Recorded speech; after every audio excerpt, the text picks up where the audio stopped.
السلام علیکم ورحمۃ اللہ وبرکاتہ۔ نحمدہ ونصلی علی رسولہ الکریم، اما بعد۔ آج سورۃ البروج کا پارٹ نمبر 1، اس میں ہم ایک نہایت ہی اہم دلچسپ واقعہ ڈسکس کریں گے، ایک اہم اسٹوری ڈسکس کریں گے، ایک ایونٹ ڈسکس کریں گے جو بہت ہی زبردست ہے، ہمارے لیے بہت ہی سبق آموز ہے، جس کو ہم اصحاب الاخدود کے نام سے جانتے ہیں۔ اصحاب الاخدود کا واقعہ یعنی خندقوں والوں کا واقعہ۔ ابھی ان کو خندقوں والا کیوں کہا جاتا ہے وہ ہم آگے جانیں گے۔ تو واقعہ کچھ اس طرح ہے کہ گزشتہ زمانے میں ایک بادشاہ کا ایک جادوگر تھا، تو وہ جادوگر کاہن بھی تھا۔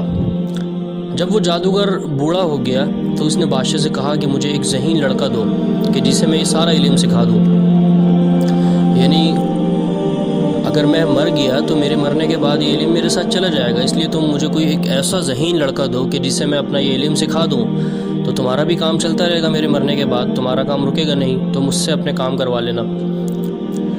تو چنانچہ بادشاہ نے بہت سوچ بچار کے ایک ایسا لڑکا، سمجھدار لڑکا ڈھونڈا اور اس کے سپرد کر دیا کہ اب تم اسے اس کے علم سکھا دو۔ تو یہ لڑکا بہت ہی سمجھدار تھا اور ہوشیار تھا، تو یہ جادوگر کے پاس جانے لگا اور جادوگر اس کو علم سکھانے لگا۔ یہ سلسلہ چلتا رہا۔ لڑکے کے راستے میں ایک راہب کا بھی مکان آتا تھا۔ راہب کسے کہتے ہیں؟ جو ایک مذہبی شخصیت ہوتی ہے، یعنی وہ شخص مذہب کی بات بتاتا، دین کی بات بتاتا۔ تو یہ لڑکا آتے جاتے اس راہب کے پاس بھی بیٹھ جاتا اور اس کی باتیں بھی سنتا، اور اس لڑکے کو راہب کی باتیں بہت اچھی لگتی۔ اسی طرح یہ سلسلہ چلتا رہا۔ وہ لڑکا بادشاہ کے جادوگر کے پاس بھی جاتا رہا اس سے علم سیکھنے، اور راہب کے پاس بھی جاتا رہا، یعنی اس سے بھی ساری باتیں سیکھتا رہا، کیونکہ اسے راہب کی باتیں بہت پسند آتی تھیں۔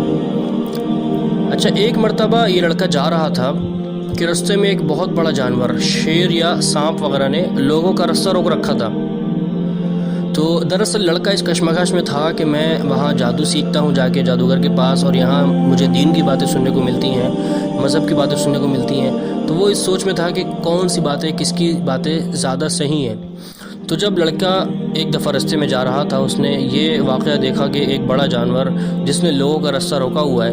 تو لڑکے نے سوچا کہ آج میں پتہ کرتا ہوں کہ جادوگر صحیح ہے یا راہب۔ تو اس نے ایک پتھر اٹھایا اور کہا، اے اللہ، اگر راہب کا معاملہ تیرے نزدیک جادوگر کے معاملے سے بہتر ہے اور پسندیدہ ہے، یعنی تیرے نزدیک اگر راہب جو دین کی باتیں مجھے بتاتا ہے وہ بہتر ہے، اس کا معاملہ بہتر ہے اور وہ اصل دین پر ہے، اور جادوگر سے وہ بہتر ہے، تو اس جانور کو مار دے تاکہ لوگوں کے لیے آنے جانے کا رستہ پھر سے صحیح ہو جائے۔ یعنی یہ لڑکا جو ہے یہ عمل کر کے آزمانا چاہ رہا تھا، دیکھنا چاہ رہا تھا کہ میں صحیح راستے پہ ہوں، میں کیسے تلاش کروں کہ صحیح راہ کون سی ہے۔ تو یہ کہہ کر اس نے جیسے ہی پتھر مارا تو وہ جانور مر گیا۔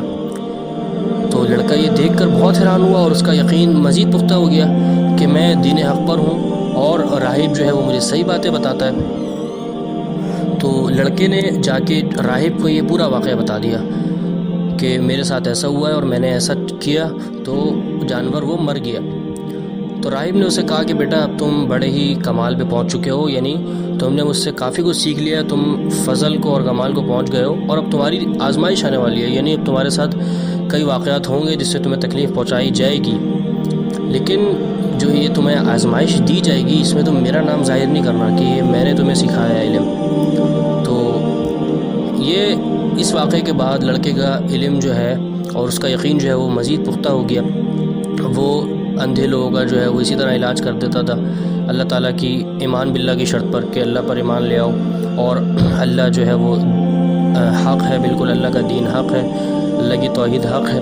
وہ اندھوں کا علاج کرتا تھا، دیگر بیماریوں کا علاج بھی اسی شرط پہ کرتا تھا۔ اور ایک دفعہ اس نے ایک بادشاہ کے جو ایک آدمی تھا اس کی بھی وہ نابینا تھا، تو اس کی بھی اسی شرط پہ آنکھیں صحیح کر دیں۔ یہ لڑکا یہی کہتا تھا کہ تم ایمان لے آؤ گے تو میں اللہ سے دعا کروں گا، وہ شفا عطا فرمائے گا، اور اسی طرح پھر اللہ تعالیٰ اس کی دعا سے جو ہے وہ اللہ تعالیٰ دوسرے بندوں کو شفا دے دیتا تھا۔ اب یہ خبر جب بادشاہ تک پہنچی تو وہ تو بہت پریشان ہوا کہ یہ تو میرے خلاف ایک بڑی جنگ چل رہی ہے، یہاں جس بچے کو میں چاہ رہا تھا کہ وہ جادو سیکھ لے اور میرا معاون بنے، یہاں تو وہ میرا ہی دشمن بننے کو آ گیا۔ تو بادشاہ نے بہت سے لوگوں کو تو قتل کروا دیا جو ایمان لے آئے تھے اس لڑکے پر، تو لیکن اس لڑکے کے بارے میں اس نے کئی چالیں چلیں۔ ایک دفعہ ایسا ہوا کہ اس نے چند آدمیوں کو کہا کہ اسے پہاڑ کی چوٹی پہ لے جاؤ، اسے پہاڑ کے اوپر لے جاؤ اور جا کر نیچے پھینک دو۔ لیکن وہاں جیسے ہی گئے اور لڑکے نے اللہ تعالیٰ سے دعا کی تو پہاڑ ہلنے لگ گیا اور وہ سب کے سب مر گئے۔ اللہ تعالیٰ نے اس لڑکے کو بچا لیا۔ اب یہاں دیکھیں اس لڑکے کی اسپریچول جو ایک طاقت ہے، اس کا پوٹینشیل ہے، اس کا یقین ہے، اس پر اس کا اللہ پہ کتنا یقین ہے، کتنا توکل ہے کہ وہ صرف اللہ پہ توکل کر کے جو ہے وہ تمام چیزیں کر رہا ہے اور اللہ تعالیٰ اس کو رسپونڈ بیک کر رہا ہے۔ تو یہاں دیکھیں ہمیں یقین کی پختگی کی ضرورت ہے کہ آج ہم اللہ تعالیٰ سے کتنے دور ہیں، صرف یقین کی بنا پہ کہ ہمارا یقین نہیں ہے اللہ تعالیٰ پہ۔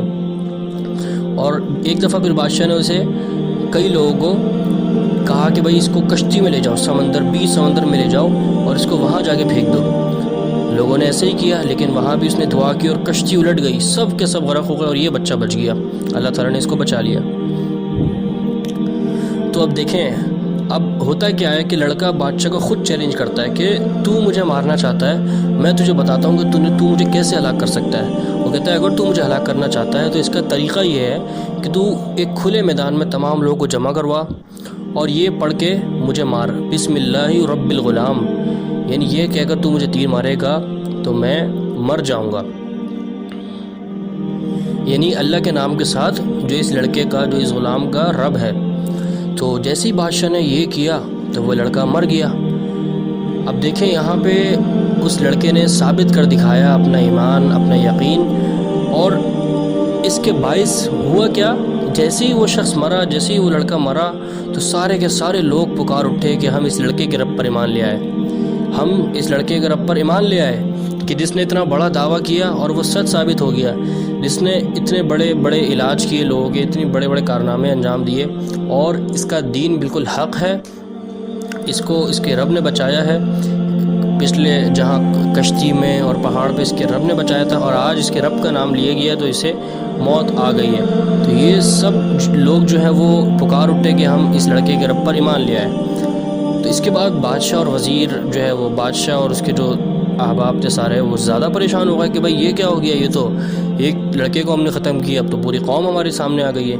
تو اس نے جو ہے وہ خندقیں کھدوائیں، یعنی زمین میں بڑے بڑے گڑھے کھدوائے اور اس میں آگ جلوائی، ڈھیر ایسی آگ جلوائی، بہت شعلہ زبردست آگ جلوائی، اور حکم دیا کہ جو ایمان سے نہ پھرے، جو ایمان سے نہ پھرے، جو اس دین سے نہ پھرے، اس کو آگ میں ڈال دو۔ اسی طرح لوگوں کو وہ آگ میں ڈالتا رہا، یعنی دین حق، جنہوں نے دین حق قبول کیا تھا اس کو وہ آگ میں ڈالتا رہا، جلتی آگ میں ڈالتا رہا۔ لوگ آتے رہے اور وہ صبر کرتے ہوئے آگ کے حوالے ہوتے رہے، حتیٰ کہ ایک عورت آئی جس کے ساتھ ایک بچہ تھا، وہ ذرا سا ڈری اور اس نے پیچھے ہٹی تو بچہ بول پڑا کہ اماں صبر کر، تو حق پر ہے۔ تو یہ ہے ہمارے دین کی حقیقت۔ یہاں اصل جو اس اسٹوری سے ہمیں سیکھنے کو ملا، اصل جو پوائنٹ وہ یہ ہے کہ ایک مومن کا، ایک مسلم کا جو ایک ویژن، جو ایک گول ہوتا ہے، جو اس کا ایک ایمان کا لیول ہوتا ہے، وہ قربانیاں اس سے دلواتا ہے، یعنی اس کا ایمان جو ہے اس کے مقابلے میں اس کو قربانیاں دینی پڑتی ہیں، یہاں تک کہ اس کی جان بھی چلی جاتی ہے۔ ایمان کو بچانے کے لیے انسان کو جان بھی دینی پڑتی ہے، مال، جان، یہ سب چیزیں قربان کرنی پڑتی ہیں انسان کو اپنے ایمان بچانے کے لیے، جو اس لڑکے نے کیا۔ تو اس میں ہمارے لیے سب سے بڑا سبق یہی ہے کہ ہمیں اللہ تعالیٰ پہ مضبوط توکل ہونا چاہیے، مضبوط یقین ہونا چاہیے کہ اللہ تعالیٰ ہی ہر چیز پر قادر ہے، اللہ تعالیٰ ہی اس پوری کائنات کو چلا رہا ہے، اللہ تعالیٰ ہی ہمارا خالق، مالک، رازق ہے۔ جب ہمارا یہ یقین پختہ ہوگا انشاءاللہ تو ہماری زندگیاں آسان ہو جائیں گی۔ تو امید کرتا ہوں کہ اس اسٹوری سے آپ کو بہت کچھ سیکھنے کو ملا۔ الحمدللہ ہم سورۃ البروج تک پہنچ چکے ہیں۔ سورۃ البروج ہماری چل رہی ہے اور سب سے پہلے لیکچر میں آپ کے سامنے سورۃ البروج کے حوالے سے ایک واقعہ اصحاب الاخدود کا ایک طویل واقعہ پیش کیا گیا کہ وہ واقعہ سمجھنے کے بعد انشاءاللہ یہ صورت ہمارے اچھے سمجھ آئے گی۔ تو جو لوگ وہ نہیں سن سکے تو وہ لازمی پہلے وہ والا لیکچر سنیں، تو انشاءاللہ پھر ان کو آگے یہ لیکچر سمجھ آئیں گے۔ تو آیات کی طرف آتے ہیں آج. اعوذ باللہ من الشیطان الرجیم بسم اللہ الرحمن الرحیم والسماء ذات البروج واليوم الموعود وشاهد ومشهود قتل أصحاب الأخدود النار ذات الوقود إذ هم عليها قعود وهم على ما يفعلون بالمؤمنين شهود وما نقموا منهم إلا أن يؤمنوا بالله العزيز الحميد الذي له ملك السماوات والأرض والله على كل شيء شهيد إن الذين فتنوا المؤمنين والمؤمنات ثم لم يتوبوا فلهم عذاب جهنم ولهم عذاب الحريق إن الذين آمنوا وعملوا الصالحات لهم جنات تجري من تحتها الأنهار ذلك الفوز الكبير إن بطش ربك لشديد إنه هو يبدئ ويعيد وهو الغفور الودود ذو العرش المجيد فعال لما يريد هل أتاك حديث الجنود فرعون وثمود بل الذين كفروا في تكذيب والله من ورائهم محيط بل هو قرآن مجيد في لوح محفوظ. تو سب سے پہلی آیت ہے ہمارے پاس والسماء ذات البروج، برجوں والے آسمان کی قسم. والسماء ذات البروج، برجوں والے آسمان کی قسم. اب یہ جو بروج ہے یہ برجن کی جمع ہے، اور یہ بروج جو ہے یہ کئی معنوں میں استعمال ہوتا ہے. بعض نے اس سے مراد ستارے بھی لیے ہیں، بعض مفسرین نے اس کو بروج کو ستارے کہا ہے، یعنی ستارے والے آسمان کی قسم. اور بعض مفسرین نے اس سے آسمان کے دروازے مراد لیے ہیں، یا چاند کی منزل بھی مراد لی ہیں، چاند کی جو منازل ہیں وہ بھی مراد لی ہیں. ستارے والا مفہوم واضح ہے، یعنی آسمان پر جو ستارے ہوتے ہیں ان کی قسم. اب یہاں اس صورت میں بھی شروع میں اللہ تعالیٰ نے قسم کھائی ہے کچھ چیزوں کی، اس کے بعد جو ہے وہ کسی چیز کی اہمیت کو اجاگر کرنا ہے جو انشاءاللہ آگے واضح ہو جائے گی، اور جو ہم نے اس سے پہلے واقعہ سنا ہے وہ بھی اس سے ہم ملاتے رہیں گے، اٹیچ کرتے رہیں گے اور مرج کر کے سمجھیں گے تو انشاءاللہ اور چیز واضح ہوگی. دوسری آیت ہے والیوم الموعود، وعدہ کیے ہوئے دن کی قسم. والیوم الموعود، وعدہ کیے ہوئے دن کی قسم، یعنی اس دن کی قسم کہ جس دن کا اللہ تعالیٰ نے وعدہ کیا ہوا ہے. اور اس سے مراد جو ہے وہ بالاتفاق قیامت کے دن ہے، کہ قیامت کا دن جو ہے وہ اللہ تعالیٰ نے وعدہ کیا ہوا ہے کہ وہ قائم ہو کے رہے گا. وشاہد ومشہود، وشاہد ومشہود، حاضر ہونے والے اور حاضر کیے گئے کی قسم. وشاہد ومشہود، حاضر ہونے والے کی قسم، اور جس کے پاس حاضر ہوا جائے اس کی قسم. اب ان دونوں سے کیا مراد ہے اس کی تفاسیر میں بہت اختلاف ہے اور تفصیل بہت ہے، لیکن جو مفسرین نے احادیث کی بنیاد پہ کہا ہے کہ شاہد سے مراد جو ہے وہ جمعے کا دن ہے، یعنی اس دن جس شخص نے بھی جو کچھ عمل کیا ہوگا یہ قیامت کے دن اس شخص کی گواہی دے گا. اور مشہود سے مراد جو ہے وہ عرفے کا دن ہے، یعنی 9 ذی الحجہ کا دن ہے جو حج کے دوران حج میں ہوتا ہے، جہاں لوگ جمع ہوتے ہیں حج کے لیے اور سب حاضر ہوتے ہیں. تو شاہد سے مراد جمعے کا دن ہے، اور وہ مشہود سے مراد جو ہے وہ 9 ذی الحجہ عرفے کا دن ہے. قتل اصحاب الاخدود، کے خندقوں والے ہلاک کیے گئے، یعنی وہ لوگ ہلاک کیے گئے کہ جنہوں نے جو خندقیں کھدوائیں اور جو لوگ ایمان لے آئے تھے ان کو ان خندقوں میں دلوا دیا، جو لوگ بھی ایمان لاتے رہے ان کو ان خندقوں میں دلواتے رہے، وہ لوگ ہلاک ہوئے اور ان کے لیے بربادی ہوئی. یعنی قتل یہاں پہ لعنہ کے مطلب میں معنی میں کہ ان پر لعنت کی گئی اور ان کے لیے بربادی ہے. النار ذات الوقود، وہ ایک آنکھ تھی ایندھن والی. یعنی یہاں جو ہے وہ خندقوں کی تعریف کی جا رہی ہے کہ وہ خندقیں کیا تھیں. وہ ایندھن والی آنکھ تھی جو اہل ایمان کو اس میں جھونکنے کے لیے، اس میں ڈالنے کے لیے جو ہے وہ بڑکائی گئی تھی. اذ ہم علیہا قعود، جبکہ وہ لوگ اس کے آس پاس بیٹھے ہوئے تھے. یعنی کافر بادشاہ جس نے ان لوگوں کو جو ایمان لے آئے تھے اس آنکھ میں دلوایا تھا، وہ اس کے آگے پیچھے بیٹھ کے اس کے جو ہے وہ نظارے کر رہا تھا، لوگوں کو دیکھ رہا تھا کہ یہ کس طرح جا رہے ہیں. اور یا اس کے کارندے جو اس نے لگوائے تھے وہ سب جو ہے وہ آنکھ کے کنارے بیٹھے اہل ایمان کے جلنے کا تماشا دیکھ رہے تھے، جیسا کہ اگلی آیت میں آ رہا ہے وَهُمْ عَلَى مَا يَفْعَلُونَ بِالْمُؤْمِنِينَ شُهُودٌ، اور مسلمانوں کے ساتھ جو کر رہے تھے اس کو اپنے سامنے دیکھ رہے تھے.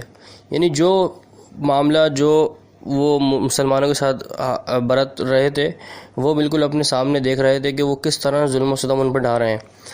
وَمَا نَقَمُوا مِنْهُمْ إِلَّا أَن يُؤْمِنُوا بِاللَّهِ الْعَزِيزِ الْحَمِيدِ، یہ لوگ ان مسلمانوں کو کسی اور گناہ کا بدلہ نہیں دے رہے تھے سوائے اس کے کہ وہ اللہ غالب اور لائق حمد کی ذات پر ایمان لائے تھے. یعنی ان لوگوں نے جو مسلمانوں کے ساتھ ظلم و ستم کیا، ان کو آگ میں ڈالا، یہ صرف اس وجہ سے کیا کہ وہ اللہ تعالیٰ پر ایمان لے آئے تھے. انہوں نے ایمان کو قبول کر لیا تھا اور ایمان پہ ڈٹ گئے تھے، ایمان پہ استقامت حاصل کر لی تھی. تو ان کے ساتھ یہ جو ہے معاملہ کیا گیا، لیکن پھر بھی وہ ڈٹے رہے اور وہ واپس جو ہے وہ اپنے دین سے نہیں پھرے. اس واقعے کی تفصیل جو ہے وہ ہم پچھلے لیکچر میں بڑی تفصیل سے جو ہے وہ ڈسکس کر چکے ہیں، تو آپ پچھلے لیکچر سن سکتے ہیں اگر آپ نے نہیں سنا. الذی لہ ملک السماوات والارض واللہ علی کل شیء شہید. اب یہاں پیچھے اللہ تعالیٰ کی بات ہوئی تھی، اب یہ اللہ تعالیٰ کا انٹروڈکشن آ رہا ہے کہ اللہ تعالیٰ کون؟ اللہ تعالیٰ الذی لہ ملک السماوات والارض، کہ جس کے لیے آسمان اور زمین کی ملکیت ہے، سب اسی کی ملکیت ہے، سب اسی کی بادشاہت میں ہے. واللہ علی کل شیء شہید، اور اللہ تعالیٰ کے سامنے ہر چیز موجود ہے، ہر چیز ہے. یعنی اللہ تعالیٰ ہر چیز کو دیکھ رہا ہے، کوئی چیز بھی اس سے مخفی نہیں. ان الذین فتنوا المؤمنین والمؤمنات ثم لم يتوبوا فلهم عذاب جہنم ولهم عذاب الحریق. بے شک جن لوگوں نے مسلمان مردوں اور عورتوں کو ستایا اور پھر توبہ بھی نہیں کی تو ان لوگوں کے لیے جہنم کا عذاب ہے اور جلنے والا عذاب ہے. یعنی یہ لوگ جنہوں نے مسلمانوں کو تکالیف پہنچائیں، ان کے ایمان لانے پر، صرف ایمان لانے پر، نہ کوئی ذاتی دشمنی، نہ انہوں نے ان کا مال ہڑپ کیا، نہ ان کی عزت پامال کی، صرف وہ ایمان لے آئے تھے ایک اللہ وحدہ لا شریک پہ، تو انہوں نے اس کے بدلے ان پر کیا عذاب ڈھایا، ان کو ستایا. تو پھر اس کے بعد اگر ان لوگوں نے توبہ نہیں کی تو ان لوگوں کے لیے جہنم کا عذاب ہے اور جلنے کا عذاب ہے. اور یہ ایک آیت جو ہے یہ ایک بڑا رول ہے کہ ہر جگہ یہ اپلائی ہو سکتی ہے کہ جو بھی مسلمانوں کو تکالیف پہنچائے گا، ستائے گا، وہ کسی بھی طرح سے ہو، ان کو ایمان لانے پر ان کو ظلم ڈھایا جائے تو ان کا یہی حشر ہوگا.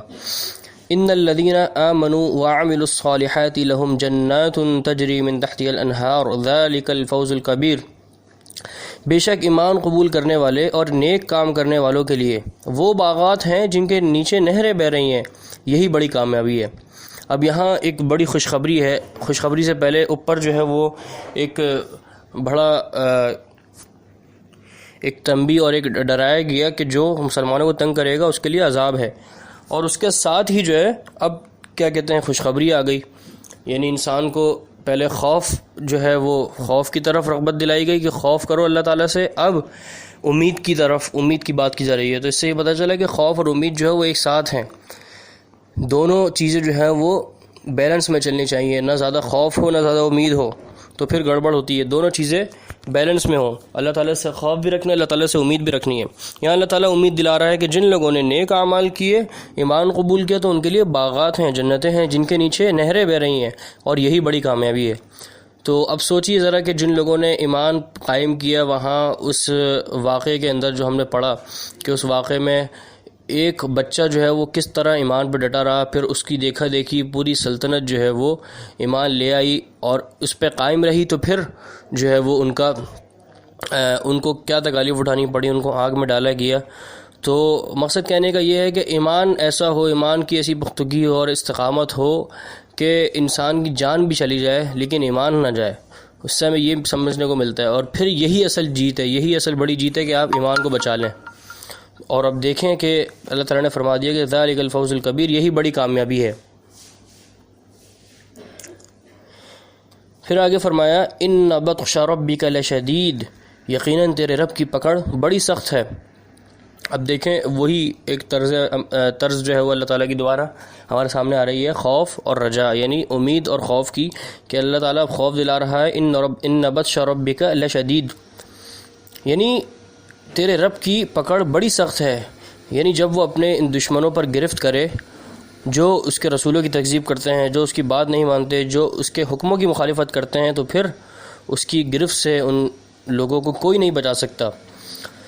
پھر آگے فرمایا انہ هو یبدئ ویعید، وہی پہلی مرتبہ پیدا کرتا ہے اور وہی دوبارہ پیدا کرے گا، یعنی وہی اپنی قوت اور قدرت کاملہ سے پہلی مرتبہ پیدا کرتا ہے اور پھر قیامت والے دن بھی دوبارہ انہیں اسی طرح پیدا فرمائے گا جس طرح اس نے پہلے پیدا کیا تھا، بالکل اسی طرح اللہ تعالیٰ دوبارہ بھی پیدا کرنے پر قادر ہے۔ وَهُوَ الْغَفُورُ الْوَدُودُ، اب یہاں پیچھے ان بطش ربک لشدید میں خوف کی بات آ گئی کہ تیرے رب کی پکڑ بڑی سخت ہے۔ اب دیکھیں آگے آیت وَهُوَ الْغَفُورُ الْوَدُودُ، یہاں امید آ گئی کہ وہ بڑا بخشش کرنے والا اور بہت محبت کرنے والا ہے، یعنی وہ تو غفور ہے، وہ تو مغفرت قبول کرنے والا ہے، ہمیں اس سے بخشش کرنی چاہیے، انسانوں کو اس سے بخشش کرنی چاہیے، معافی مانگنی چاہیے، استغفار کرنی چاہیے، وہ تو بہت ہی بخشنے والا ہے اور بہت زیادہ محبت کرنے والا ہے۔ اب یہاں انسانوں کے لیے ایک امید ہے کہ وہ فوراً اللہ تعالیٰ کی طرف رجوع کریں، چاہے انسان نے جتنے بھی گناہ کر لیے اللہ تعالیٰ ان سب کو معاف فرما دے گا۔ ذو العرش المجید، عرش کا مالک عظمت والا ہے، یعنی اللہ تعالیٰ تمام مخلوقات سے معظم اور بلند ہے، اور عرش جو سب سے اوپر ہے آسمانوں پہ، وہ جو اللہ تعالیٰ جو ہے اس عرش پہ مستوی ہے۔ فعال لما یرید، جو چاہے اسے کر گزرنے والا ہے، فعال لما یرید، جو چاہے اسے کر گزرنے والا ہے، یعنی جو چاہے کر گزرتا ہے، اس کے حکم اور اس کی مشیت کو ٹالنے والا کوئی نہیں، نہ ہی اس سے کوئی پوچھنے والا ہے۔ تو یہ بھی ایک بڑا رول ہے کہ اللہ تعالیٰ فعال لما یرید ہے، جو چاہے کر گزرتا ہے، اس سے کسی چیز کی پوچھ گچھ نہیں کی جائے گی کہ یہ اللہ تعالیٰ نے کیوں کیا، بلکہ انسانوں سے پوچھا جائے گا۔ هل اتاک حدیث الجنود، تجھے لشکروں کی خبر بھی ملی ہے، یعنی ان لشکروں پر جب میرا عذاب آیا اور میں نے انہیں اپنی گرفت میں لے لیا جسے کوئی ٹال نہ سکا۔ کون سے لشکر تھے؟ فرمایا فرعون و ثمود، یعنی فرعون اور سمود کی۔ بل الذین کفروا فی تکذیب، کچھ نہیں بلکہ کافر تو جھٹلانے میں پڑے ہوئے ہیں، یعنی کافر صرف اور صرف اللہ تعالیٰ کی جھٹلانے میں، اللہ تعالیٰ کی تکذیب میں لگے ہوئے ہیں، ان کی عقلوں پر پردہ آ گیا ہے، اور وہ جو ہے وہ کوئی نہ ہی تو اپنی دنیا کما رہے ہیں نہ آخرت کما رہے ہیں، وہ صرف اپنے اللہ تعالیٰ کی تکذیب کر کے اپنی بربادی کر رہے ہیں۔ واللہ من ورائہم محیط، اور اللہ تعالیٰ بھی انہیں ہر طرف سے گھیرے ہوئے ہے، یعنی اللہ تعالیٰ کی پکڑ جو ہے وہ بڑی سخت ہے، اللہ تعالیٰ نے انہیں ہر طرف سے گھیرا ہوا ہے، اللہ تعالیٰ ان کی ایک ایک چیز سے واقف ہے، یہ کہیں نہیں بھاگ سکتے۔ بل ہوا قرآن مجید، بلکہ یہ قرآن ہے بڑی شان والا، فی لوح محفوظ، لوح محفوظ میں لکھا ہوا۔ لوح محفوظ یعنی لوح کہتے ہیں ایسی تختی کو، اور محفوظ یعنی ایسی تختی جس کی حفاظت کی گئی ہے، یعنی فرشتے اس تختی کی حفاظت کرتے ہیں، اس میں قرآن لکھا ہوا ہے۔ تو الحمدللہ یہاں ہماری سورۃ البروج کمپلیٹ ہوئی۔ لیکچر ذرا سا لمبا ہو گیا ہے کیونکہ پچھلے 2 دن سے لیکچر نہیں دیا اور کسی ذرا مصروفیات کی وجہ سے، تو یہ لیکچر پورا سنیں اور اس سے پہلے واقعہ والا بھی لیکچر پورا سنیں انشاءاللہ، تو صورت واضح ہو جائے گی انشاءاللہ، پھر آگے نیکسٹ سٹارٹ کریں گے۔ السلام علیکم ورحمۃ اللہ وبرکاتہ۔